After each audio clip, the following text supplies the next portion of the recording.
Sit down.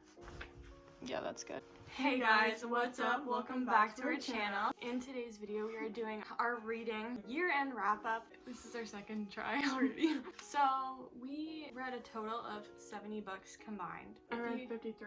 And I read 17. Not sure what my initial goal was, but I surpassed that goal. My by a initial lot. goal was 23, but I only got to 17 because there were a couple periods where I was really slacking. If you guys didn't see our summer wrap-up, go watch that because we explained more in depth. So all the books that we read in the summer, we're not going to be In getting detail. into at all. Supposedly I read 21,325 pages. My shortest book was Short Life of Britannia, which is 178 pages, and then my longest book was Breaking Dawn with a whopping 756 pages. My total was 6,099 pages.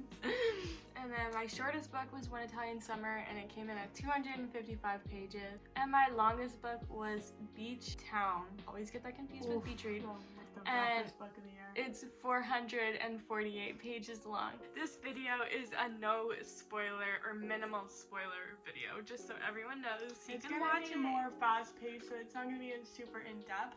But I think you'll like it. Yes, keep watching. This was just how it happened last year, but I was reading Twilight, and I started the year off with Eclipse. We're so far away, Savannah. I gave it a 3-star. It was probably one of my least favorite books of the series. Everyone knows Twilight. I was late to the Twilight train for reading the books. Lots more detail, obviously, and it was cringe, but I liked it. And then I think The Short Life of Britannia. Yeah, short second lit. I gave it a 2.5. This was my least favorite book of the Twilight series. It was kind of sad and kind of useless. Okay, and then I read my second Mariana Zapata book, From Lukov with Love. I love like the shape of this book. I gave this a 4.5. I think the same as Culty. They're both pretty equal for me. All these books I'm like, did I even read these this year? First book was Icebreaker. Are you cringing? Yeah. Hannah Grace. I think this was her first like published book. It was But a came from Wattpad book. Wattpad. Which you can tell. I rated it a 3.75 star. It was a great start to the year. I'm excited to read Wildfire, but it was kind of like almost a little too much sometimes. I would recommend it. It was an easy read. Breaking Dawn, I gave it 3.5 stars, which is pretty low, all things considered. The first part, yeah, but like, I'm not sure why I gave it 3.5. I was kind of sad when it was over though. Next is Rock, Paper, Scissors, Alice Feeney. People love this book. I had mixed opinions about it. I gave it a 3-star. Sometimes thrillers just kind of bug me in how they like write. It wasn't a bad thriller. It just wasn't what I was expecting for some reason. I like the cover though. And then I read my first ever classic, Pride and Prejudice by Jane Austen. I gave it a 4-star. This is the cover we have. It was my grandmother's. I love the movie, so I was like, I think I want to read this. It was like a challenge for me because it's very proper English. I really enjoyed it though. It was a good smell too. You don't like that? Not really. But after that, I was kind of ready to read something a little more fluffy. I read The Do-Over by Lynn Painter. Really cute cover. This was like around Valentine's Day, I think. I gave it a 3.5. Very quick, cute, good Valentine's Day book. The next book I read was Verity. Min and my mom had already read it. And so I was just hearing this hype. I think it lived up to it. I don't like how I was just kind of left off though. I feel like it just like cut off and I was like, I want to know more. Extended version. But I feel like in the extended version, it's not even gonna finish it.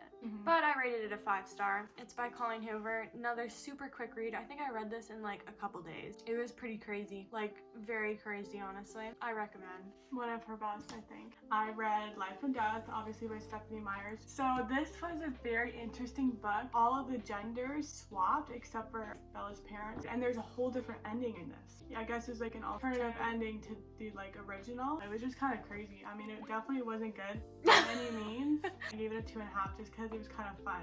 And then I read the second of the Good Girl's Guide to Murder. This is the worst book of the series. I'm just gonna be flat out. I only gave it a 3-star because of the ending. When I think back of it, like I don't really think positive things really necessarily. Sorry, our phone just died. I would still recommend it if you like YA mystery kind of thing, but it just wasn't the best in the series.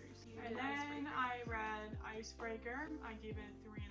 So there was a lot of hype to it, and I just didn't really feel that from it. It was a long book for what it was. So my next book was Carrie Soto Was Back. I was the first one to read this one, so I went into it pretty blind. I loved this book. I know some people didn't really like this book. This book Really? made me like, yeah, there's like people that don't really like this book. Like I didn't really know tennis that much, but like you kind of like learn as you go a little bit. Me and Simon are tennis players. Stars now. Yeah. We It did were actually before. help us, I think. Yeah, it did. It helped us. I like learned some technique from it. And then the Spanish. I started translating the Spanish parts at the beginning, and then I was like, I can't do this because there's too much. That was the one thing that I was like, But I rated it a 5-star. Easy 5. I loved it. I was crying. If you look at the pages at the end of the book, oh, there it is. I actually read Carrie Soto after. I gave it a 4.5, very close to 5-star. I don't know why it wasn't exactly a 5-star, I just didn't get that feeling from it. It was kind of sad at the end, but I had such low expectations for this book because I'm like, Carrie Soto, like who cares? But like the book was actually amazing and I would definitely recommend it. The Miners of Him, I gave it a 4-star. Pretty high for a Colleen Hoover book. I don't really think about it at all. And then I read The Unhoneymooners by Stina Lauren, which is actually 2 authors combined. I gave this a 4.5, very close to 5-star. Really easy, fun read, but there was like a few little things that made it not a 5-star. So my next book was Song of Achilles. I was pretty concerned about reading this book. I knew it was going to be a challenge. I ended up loving this book though. I rated it a 4-star. I think I could have gone like 4.25 or 4.5 though, honestly, like thinking back about it. Madeline Miller. I'm so excited to read other Roman, Greek mythology books, fictional Greek mythology. I like that time period. Then I read Daisy Jones and the Six by Taylor Jenkins Reid. I can't say her name very well. I gave it a 4-star.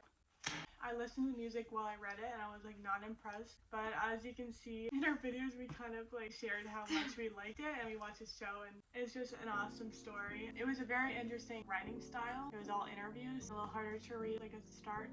And then I read Love in Other Words by Christina Lauren. I want to be more Trevor. I gave this a 3.5. People love this book and rave about this book. Like it was a good story, but there are just certain things again that like rub me the wrong way a little bit. I feel like it's hard to go into books that like people rave so much about. Yeah, like because you have people like such literally high are like expectations. 500 stars for this book and I'm like, I think you'll really like this. I really love the It was cover. good. So. It's not like it wasn't good. I just wasn't the best. And then I read As Good as Dead by Holly Jackson. I rated it 4 stars. This book was kind of wild. You're gonna have to read it to like know what I'm talking about because no spoilers. It just was really insane, very descriptive, and Okay. it was a little less YA than the other two, but at first I was like, wait, is this gonna even be good? And then all of a sudden it just like became good. So my next book was People We Meet on Vacation by Emily Henry. This was my second book by her, I think. I really, really loved Beach Read. More looking back on it now, I loved it. And then this one, like, it took me a little bit to read. It was like a multi-time period, like jumped back, but then it was like current. I rated it 4.5. I think it was a little bit repetitive in the storyline, but like it was like good. on again, off again. Yeah, it was like it just kind of got annoying to me. But her writing is probably one of the easiest people for me to read. But I shouldn't have rated it that high. I would have probably made it like a 4 at this point. This is like May, by the way. I read Where the Crawdads Sing, Delia Owens. We call it Crawdaddies. Where the Crawdaddies. Yeah, Crawdaddies. I gave it a 4-star. I actually watched the movie on Amazon. It was very different for me. It wasn't romance really at all, but there was like some in there. It was just kind of like a different story, and I did enjoy that. I would recommend it though. I think it's a good kind of different read. Ah, damn it. Then I read Things We Never Got Over by Lucy Score. I rated it a 4.5. It's so cute and small though. I love so the cover. excited to read. At first I was like, okay, this is gonna be a 5-star, and then at the end it was so weird. Usually it's the opposite for books, but at the end it started becoming a little bit less. I am excited to read the other two. Supposedly one is better than the other, but I can't wait to read the other two. And I think I would recommend it if you haven't read it. I mean, everyone's read this by now. Anyway. I haven't. No, you haven't. And then after that, I was like, I need to read a thriller. Yeah. Lucy Foley, The Guest List. I had so much fun reading this, honestly, and I love the cover. I gave it a 4.5. People would be like, oh, it's predictable, it's full of fun. I don't really care. Sometimes I don't really care if it's predictable. Like, I didn't predict it, I don't think. But yeah, it was a good book. I would recommend it. Okay, so my next book was Daisy Jones and the Six, my second Taylor Jenkins read of the year. I rated this a 3.5. You guys can jump to the summer video because this is the first Book Lovers by Emily Henry, I gave a 4.5. This was one of my favorite books by her so far, if not my favorite. There is a parent dying trope, which was a very common pattern in a lot of these books. Yeah. That trope was in a lot of them. It's sisters. I just love the cover, and I just loved the couple in this book. It was really cute and kind of different for her, even though it's still like the classic Emily Henry kind of style. I read The Hating Game finally, long and behold. I've been wanting to read this forever. It's obviously like the oldest book talk book ever by Sally Thorne. Why are you laughing? Why are you laughing? Just keep going. I gave it a 5 stars. People will not agree with me on this. I guess I like just kind of fluffy, entertaining books sometimes. I feel like you need that sometimes. Yeah, like I just felt like entertained by this book. It was so easy to read, and I thought the story was good. And I like this cover. We got this book for really cheap. And then, wait, I think I have one more to go. Okay. And then we don't have the next book. The last thing he told me. I only gave that one a 2.5. I'm like the only one in the family that wasn't obsessed with that book. What's it? Author Laura. I just felt it was a little bit repetitive. Laura Dave. And not the best for a thriller / mystery. I don't even know what I would call that one. The next book I read was Beach Town. This was my biggest one. Little cutie here. I rated it a 2.75, and once again, you can jump to the summer video to hear the book more in depth. So I'm finally on summer books. So I can just chill out now. I read the Spanish. Oh, Wow. Spanish Love Deception by Elena Armez. Oh wait, this one's by Mary Kay Andrew. Okay, go ahead. That's because I forgot my score. I gave this one a 4 star. Had high expectations, but also low expectations. You already described it. Yeah. My Killer Vacation by Tessa Bailey was next with a whopping 3.5 stars. She's first in my balloon, guys. Little Fires Everywhere, Celeste NG, a 3 star. My next book is One Italian Summer by Rebecca Sorrell? I don't know. I rated it a 3 star. What's next? What's next? Oh, One Italian Summer. I gave it a 1.5 star. Probably my lowest rating of the year for many reasons. Now, why are you laughing now? Meet Me at the Lake, High Expectations, only 3 stars. Oh, by Carly Fortune.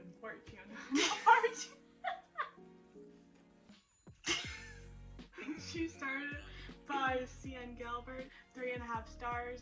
And up next was Every Summer After by Carly Fortune. We read this at the same time, like the 2 books, and I rated it a 4.25. I was really over the dead Parent Trope. Emily Henry, Happy Place, 3.5 stars. The Summer of Broken Rules by K.L. Walther, yeah, sure.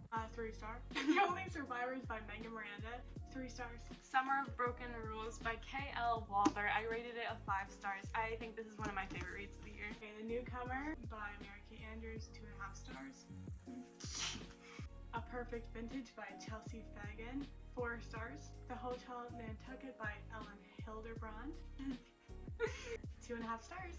My next book was Happy Place by Emily Henry. I had such high expectations for this, but it was a 3.75, which I think is too high. Probably should have done 3. Arthur's Voice by Mia Sheridan, a 5 star. Wait, I think we're into fall books now. Oh gosh. I have one more summer one. What Lies in the Woods, a 4.5 by Kate Alice Marshall. Another book of the month book for me. I didn't have any expectations because the cover is not my favorite, but I actually really enjoyed it. It was kind of crazy. My next book was Grit by Gillian French, and I rated it a 3.5 stars. The Love Hypothesis by Allie Hazelwood.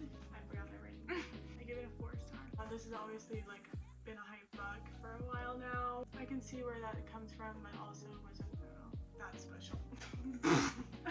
Shit, man, I'm not doing good. You are doing good. Circe by Madeline Miller. I gave a 5 star.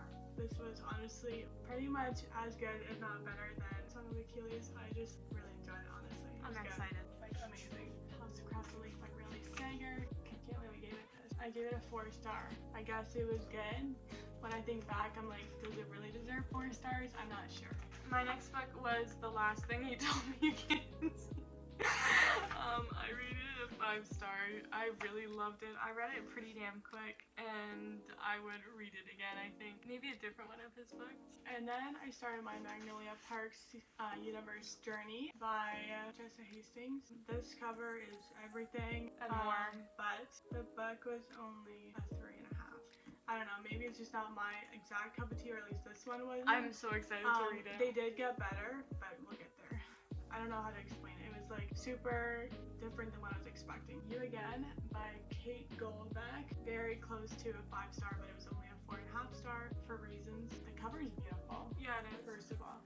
And it was just like a super fun, amazing rom-com book. And then I went back to the thrillers. The Kind Worth Killing by Peter Swanson. It's interesting, male authors are sometimes hit or miss. But I actually gave this one a 5-star. It was just an awesome thriller in my opinion. Some people might not like it. Very descriptive, but fun. The next book was The Kiss Curse. It's the second book to the X-Hex. I rated it a 4-star. I don't know which one I liked better. It was super dang cute though. I really loved it, and I'm gonna miss these books. I wish she would write more, honestly. The First Daisy Hates by Jessa Hastings. I gave a 4-star. I enjoyed this one much better than Magnolia Parks. I just think I like the characters better. Too Late by Colleen Hoover. I gave it a 2-star, probably for the way it ended, but when I think back on it, I think I probably should have given it the same as One Italian Summer, because those two are like the worst reads of the year for me. Wow, that's pretty insane. Yeah. The X-Hex by Erin Sterling. I gave a 3.5. Super fun, cute, easy read, great for Halloween. Nothing more to say. Very light and fluffy. Yeah, really cute. I recommend them. My next book was November 9 by Colleen Hoover. I rated it a 5-star. It was getting frustrating, honestly, but like the writing is so easy. Magnolia Parks, A Long Way Home. Love this cover again. These covers are just iconic. This one was much better, but not quite a 4-star. It is a 3.5 star. Cover's The iconic. back's just so cute too. But a lot more of the story was explained in this one, so that was like good. And then I read The Kiss Curse by Erin Sterling again. I gave it 4 stars, so I guess I like this one slightly better than the X-Hex. I think it was just the storyline was better. There was more of a storyline, I think. Yeah. And then I read The It Girl by Ruth Ware. I gave it 3-star. I think about it sometimes, even though I think it's the English writing that really like sits with me. It's The, like like, people. UK English, yeah, yeah, like I I don't know, really for like a that. thriller, like Oh, they're always English, but it's only a 3-star though, I would say. Okay, I would so keep then that. my next book was 8 Perfect Hours. I rated it a 2.5. It's by Leah Lewis. That's probably not how you say her name. Leah Louise? I don't know. I just wanted it to be better. It just kind of was just meh. It was way too much focused on that dead friend. Like, get over it. I'm sorry. It was just, it's a Christmas book. Okay, Daisy Hates, The Great Undoing. Love this cover, one of my favorites. And the back is super cute too. I actually gave this one a 5-star. It was almost less than that, but I thought, what the heck, I'm gonna give it a 5-star. So there's just so much good in this book. I feel like it could be all 5s for me, and I don't even know what it's about. And then, sadly, I finished up the Twilight series and I read Midnight Sun. I gave this a 4.5, Edward's perspective. I was super excited for this book. It's pretty big, but it was very different from Twilight in my opinion. You get to learn more about Edward and the Cullens, and I just had a good time reading it. A Merry Little Me Cute by Julie Murphy and Sierra Simone. I only gave this a 2.5. This was my first Christmas read of the year, and it was just, I don't know, kind of bad. I'm currently reading, as you can see, the red tassel, The Christmas Fix by Lucy Score. This is the other cover. I like it because it's a little more discreet. It's my first Lucy Score book, so I wasn't really sure what to expect. It was very slow at first, and it kind of reminded me of Beach Town, like storyline. She's not done yet, so But I'm not done it yet, so I can't rate it. I'm about halfway through, and I'm having a rating in my head. It's definitely better than 8 Perfect Hours, let me tell you that. So this is the next Christmas book I read, The Tourist Attraction by Sarah Morgenthaler. I brought this on our little vacation that's coming up, a little vlog, but I actually gave this a 5-star, which is kind of nuts because I've never heard of this author. It wasn't really Christmassy though. Like I would read this just in winter, or like when you go on a trip. Like I just thought it was really cute and I enjoyed it, so it was a 5-star. And then my last read of the year, Catherine Center, Hello Stranger. I wanted to read The Bodyguard by her. Don't look at me. But this was a book of the month book, and I thought it kind of sounded interesting. She has face blindness from like a brain surgery, and she's an artist, and there's like a little love story, but like everything was super predictable. And there's the dead mother trope, which it's very sad in my opinion, and it takes the book down, even though It does. But the message was overall like pretty good, so I gave it a 3-star. So I think I read a total of 5 5-star books. I think I read 6 5-star reads. I think my average for Goodreads was like 3.7. I think overall it was a really good reading year. I think so too for me. I'm very proud of myself. I read a lot of new authors. I'm kind of disappointed at the same time though, because I'm like, I could have done better. But it's not really about like No, could have done it's better. not a Like, competition. I mean, 2 years ago I like was just reading my first book in like 12 years. So. Yeah, I don't know how we're gonna keep doing these because I feel I think rushed. we're gonna have to split the year up, and Yeah, I do too. But that was a lot of books, a lot of good books. Hopefully you guys enjoyed this video. if you did, make sure to give it a thumbs up, comment down below, and subscribe for more fun times. But also, Happy New Year, Happy 2024. Yeah, hope you have a good one. Yeah. Yeah, no, this is going.